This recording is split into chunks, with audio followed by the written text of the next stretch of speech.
1989 میں اس کی شادی ہوئی، اس کو اللہ نے ایک بیٹی دی۔ اچھا وہ بیٹی کچھ عرصے بعد فوت ہو گئی۔ اس کے بعد 1992 میں اس کو یا 1 میں اس کو اللہ نے دوسری بیٹی دی۔ وہ جو ڈاکٹر تھا نا اب بھی زندہ ہے، آپ نیٹ پہ جا کے نا میں آپ کو دعا کی طاقت بتانے لگا ہوں۔ وہ اس وقت نہ مسلمان تھا، نہ عیسائی تھا، نہ یہودی تھا، ملحد تھا۔ وہ اللہ رسول کا، جنت دوزخ کا، آخرت کا انکاری تھا، کہتا یہ کچھ نہیں ہے۔ میں اس کی بات کرنے لگا ہوں، نام نوٹ کر لو، لارنس براؤن اس کا نام تھا۔ اب جب اس کو دوسری بیٹی ہوتی ہے تو وہ بالکل نیلی، یعنی کہ اس کے اندر آکسیجن نہیں ہے، اور دل اس کا بالکل معمولی سا کام کر رہا ہے، اور نیو یارک بڑے ہاسپٹل کا وہ بڑا تھا۔ اب وہ بیٹی بالکل ایسی ہے کہ ناکارہ، اگر ڈاکٹر کہتے ہیں کہ اس کا اگر دل کا بھی آپریشن کریں گے تو کچھ گھنٹے یا کچھ دن زندہ رہے گی۔ اولاد تو پھر اولاد ہے نا، چاہے وہ شیر ہے، چاہے وہ درندہ، جو بھی ہے، چاہے وہ ملحد تھا لیکن شفقت تو تھی نا، باپ تو تھا نا۔ اب بڑا ڈاکٹر تھا، اس نے بورڈ بلایا، ہارٹ کے بڑے بڑے ڈاکٹر بلائے، انہوں نے بولا آپریشن تو کرتے ہیں نا، ہو سکتا ہے بچ جائے۔ انہوں نے بولا آپریشن کریں گے، اگر کامیاب بھی رہا پھر بھی 5-6 مہینے کے بعد یہ مر جائے گی، کیونکہ اس کے خون کے اندر تو آکسیجن ہے ہی نہیں ہے۔ اچھا ڈیسائیڈ یہ ہوا کہ بہرحال تم بڑا آدمی تھا، آپریشن کرو۔ اب وہ کہتا ہے کہ میں آپریشن کا کہہ کر، اب میری بیٹی تھی، پیدا ہوئی تھی، چند گھنٹوں کی تھی، میں نہیں دیکھ سکتا تھا کہ اس کا کیسے چیر پھاڑ کرتے ہیں، ہارٹ کا آپریشن کرنا تھا۔ کہتے ہیں میں بے چینی سے آپریشن تھیٹر سے باہر آ کر میں اس کوریڈور کے اندر چلنا شروع ہو گیا، جیسے آدمی بے چینی میں ہوتا ہے نا۔ کہتا وہاں پر ایک کمرہ تھا، پرے روم لکھا ہوا تھا، یعنی کہ عبادت کا کمرہ۔ وہاں پر یہودی عیسائی جو چاہے، یہ نہیں لکھا تھا کہ یہ مسجد ہے، جو بھی جائے اپنے طریقے سے عبادت کرے۔ کہتا ہے میں نے بولا کہ یہ میں چیک تو کروں اللہ ہے بھی ہے کہ نہیں۔ یہ جو سارے کہتے ہیں اچھے اچھے بھلے آدمی جاتے ہیں، وہ کہتا ہے میں تھوڑی سی بے چینی بڑی میں جی، میں کمرے میں چلا گیا۔ کمرے میں جا کر میں نے 2 زانوں بیٹھا تو میں نے مخاطب کیا اللہ کو کہ اے اللہ اگر تو ہے تو ثابت کر کہ تو ہے، میری بیٹی کو ٹھیک کر دے۔ ناممکن ہے کہ وہ ٹھیک ہو، میڈیکل لائن میں ناممکن ہے کہ یہ ٹھیک ہو، تو اللہ اس کو، وہ ملحد ہے یہ میں آپ کو بتا دوں، اس وقت تک دعا وہ مانگ رہا ہے اور نعوذ باللہ یہ کر رہا ہے کہ اگر تو ہے، یہ آپ نا نیٹ پہ ڈالیں گے نا اس کا نام تو آپ کو یہ سارا ملے گا۔ کاش ہمارا یقین بن جائے اللہ پر، اپنے اوپر یقین آ جائے کہ میں جس سے مانگ رہا ہوں میرا اس سے رابطہ ہے۔ یہ کوئی ضروری تھوڑی ہے کہ جو کثرت سے ریاضت کرتا ہے اس کا رابطہ ہوتا ہے، وہ تو سب کا رب ہے۔ بس خلوص دل سے ایک بار پکارو تو صحیح اس کو، ایک بار تو پکارو۔ اب وہ ملحد ہے، اللہ رسول پر یقین بھی نہیں ہے، تو وہ دعا کیسے مانگ رہا ہے؟ کہتا ہے 15 منٹ کے بعد میرے آنسو بھی نکل آئے۔ اب میں اٹھا، میں جا کر دیکھا، میں نے کہا کہ کافی دیر ہوگی آپریشن تھیٹر میں جب گیا تو ڈاکٹر اس بچی پر جھکے ہوئے ہیں، حیران پریشان ہوئے ہیں کہ سر یہ پتہ نہیں کیا ہوا ہے، ایک دم اس کا رنگ بھی ٹھیک ہو گیا، ہارٹ بھی اس کا کام کر رہا، ہر چیز اس کی ٹھیک کر رہی ہے۔ اللہ نے دکھائی نا اپنی برہان، طرف تھی نا اس کے اندر، اللہ تو سب کا ہے نا، رب تو وہ سب کا ہے۔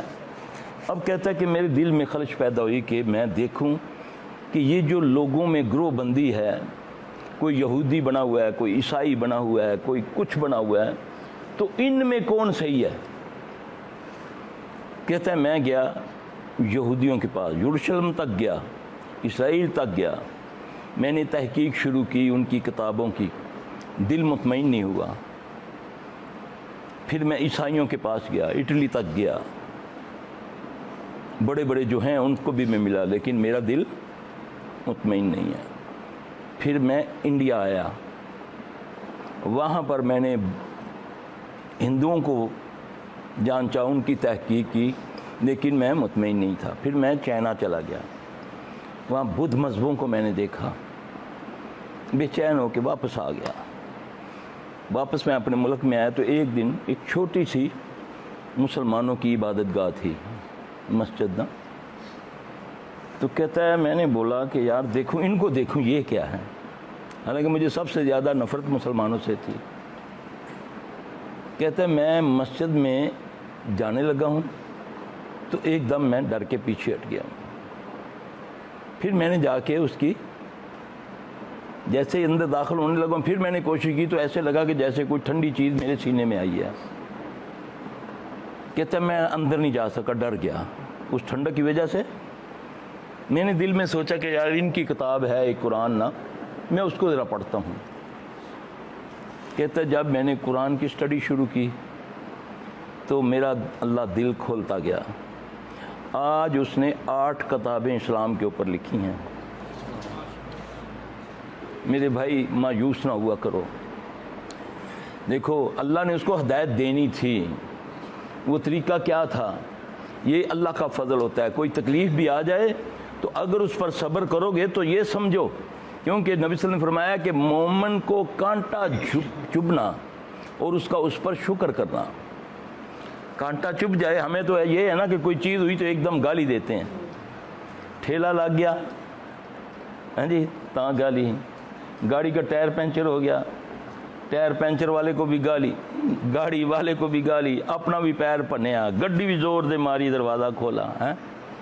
مومن کی شان یہ ہے کہ اسے پہ اگر کوئی پریشانی آئے تو اس پر اللہ کا شکر ادا کرے۔ ان مع العسر یسرا، ان مع العسر یسرا، ہر مشکل کے بعد 2 آسانیاں پیدا کرتا ہے میرا اللہ۔ اللہ تعالیٰ کی طرف سے اگر بیماری بھی اللہ کی طرف سے، شفا بھی اللہ کی طرف سے۔ اگر کوئی تکلیف آئی ہے تو سمجھیں کہ اگر آپ نے اس پر صبر کیا، ہاں اس کا تدارک کریں گے، آپ بیمار ہیں تو دعائیں وغیرہ لیں گے، لیکن آپ نے اس میں اللہ کی ذات کو نعوذ باللہ برا بھلا نہیں کہنا، نہ اپنی تقدیر کو کوسنا ہے۔ یاد رکھیں مومن کی معمولی سی تکلیف بھی اس کے زندگی کے سارے گناہ معاف کر دیتا ہے اگر اس پر وہ شکر کرے۔ واہ ویلا کرنے سے کچھ نہیں ہوتا، 2 نفل پڑھ لو، دعا مانگ لو، رونا نہیں آتا رونے والا منہ بنا لو۔ در در کی جو ٹھوکریں کھاتے پھرتے ہو، تمہاری رگے حیات کے قریب میرا رب ہے۔ کہیں جاتے ہو کوئی ڈھیریوں کو پوجتا ہے، کوئی جھنڈوں کو پوجتا ہے، کوئی گھوڑوں کو پوجتا ہے، وہ کیا کرتا ہے؟ اس رب کو جو رگ حیات کے قریب ہے اس کو چھوڑا ہوا ہے۔ ما یفتح اللہ للناس من رحمت فلا ممسک لہ وما یمسک فلا مرسل لہ من بعدہ وہو العزیز الحکیم۔ اس آیت کو تو پڑھ کے دیکھو، یہ سورہ فاطر کی آیت ہے۔ صحابی کہتا ہے ان 3 آیتوں پڑھنے کے بعد، ایک سورہ یونس کی آیتیں ہیں، ایک یہ اور ایک میرے دین سے ابھی نکلی ہے، یہ 3 آیتوں کے بعد میں بے نیاز ہو گیا تھا کہ جو کچھ ہے اللہ جو کر سکتا ہے کوئی اس کو روک نہیں سکتا، اور جو اللہ نہ کرنا چاہے کوئی اس کا کچھ کر نہیں سکتا۔ ان آیتوں کا یہ مفہوم ہے جا کرنا، یہ صرف سورہ فاطر کی یہ 2 نمبر آیت ہے غالباً، اس کو ذرا پڑھ لینا۔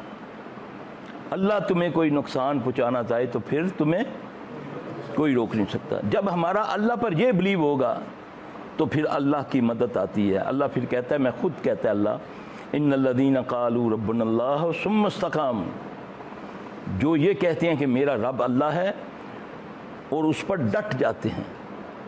اللہ نام ہے، اللہ اسم ہے، رب اللہ کی صفت ہے۔ نام صرف دنیا میں ایک ہے، اور کہ جس چیز کا معنی نکلے وہ نام نہیں ہوتا، یاد رکھنا، وہ صرف کائنات میں ایک اللہ ہے، اس کا کوئی ترجمہ نہیں۔ باقی جتنی ہیں رحمان و رحیم، ملک القدوس السلام المؤمن المہیمن العزیز الجبار المتکبر، یہ اللہ کی صفاتیں ہیں۔ تمہیں یہ حکم ہے کہ میری صفتوں کے ساتھ میری مدد مانگا کرو۔ بیمار ہو تو مجھے شافی کہہ کے یا اللہ ہو یا شافی ہو، رزق نہیں ہے، بے روزگار ہو یا اللہ ہو یا غنی ہو یا مغنی ہو، یہ صفتیں ہیں، یہ خود بتایا کہ میرے اچھے اچھے نام ہیں، ان کا وسیلہ پکڑا کرو۔ تو دعا خود کیوں نہیں مانگتے آپ لوگ؟ گر جاؤ نا، ذلیل کرو نا اس پیشانی کو اس کے آگے، وہ تمہیں کسی کے آگے نہیں جھکنے دے گا۔ ایک بار دل سے تو جھکو نا اس کے آگے۔ خود وہ وعدہ کرتا ہے، 5 وقت تمہیں بلاتا ہے، خود اعلان کرتا ہے، حیا علی الصلاۃ حیا علی الفلاح، آ مسجد میں آ، نماز کے لیے آ فلاح کے لیے آ، دونوں جہاں کی کامیابی میں دوں گا، میں اللہ جو مجبور نہیں ہوں، جو بے بس نہیں ہوں، جو کسی کے تابع نہیں ہوں، جسے چاہوں دو، جو چاہوں دے دوں، کوئی مجھے پوچھنے والا نہیں، وہ مجھے پکار رہا ہے حیا علی الصلاۃ حیا علی الفلاح، پھر میں بھاگا جاتا ہوں، کوئی ڈھیڑیوں، کوئی درختوں پہ، کوئی پتھروں پہ، کوئی ہاتھوں میں پہن لیا، ہاں جی، کوئی کسی نے کچھ کروا لیا، کوئی کچھ کر لیا کہ یہ پہنوں گا تو یہ ہوگا، وہ کروں گا تو یہ ہوگا۔ اللہ اکبر کبیرہ۔ میرے بھائی، اللہ سے رابطہ 1 سیکنڈ سے بھی پہلے حصے میں ہوتا ہے۔ نبی صلی اللہ علیہ وسلم نے فرمایا، اللہ فرماتے ہیں اللہ کہ میرا بندہ جب ایک بار کہتا ہے یا ربی، میں 10 بار کہتا ہوں یا عبدی۔ وہ مجلس میں میرا ذکر کرتا ہے تو میں اس سے بہتر مجلس میں ذکر کرتا ہوں اس کا۔ وہ 1 قدم میری طرف آتا ہے، میں 10 قدم اس کی طرف آتا ہوں۔ یہ کس کو کہا اللہ نے؟ ہر اس کو جو اللہ پر بلیو رکھتا ہے کہ میرے نفع نقصان کا مالک میرا اللہ ہے، میرا مشکل کشا میرا اللہ ہے، میرا حاجت روا میرا اللہ ہے، وہ بے بس نہیں، باقی جو پیدا ہوا ہے وہ بے بس ہے، جو بھی ہے۔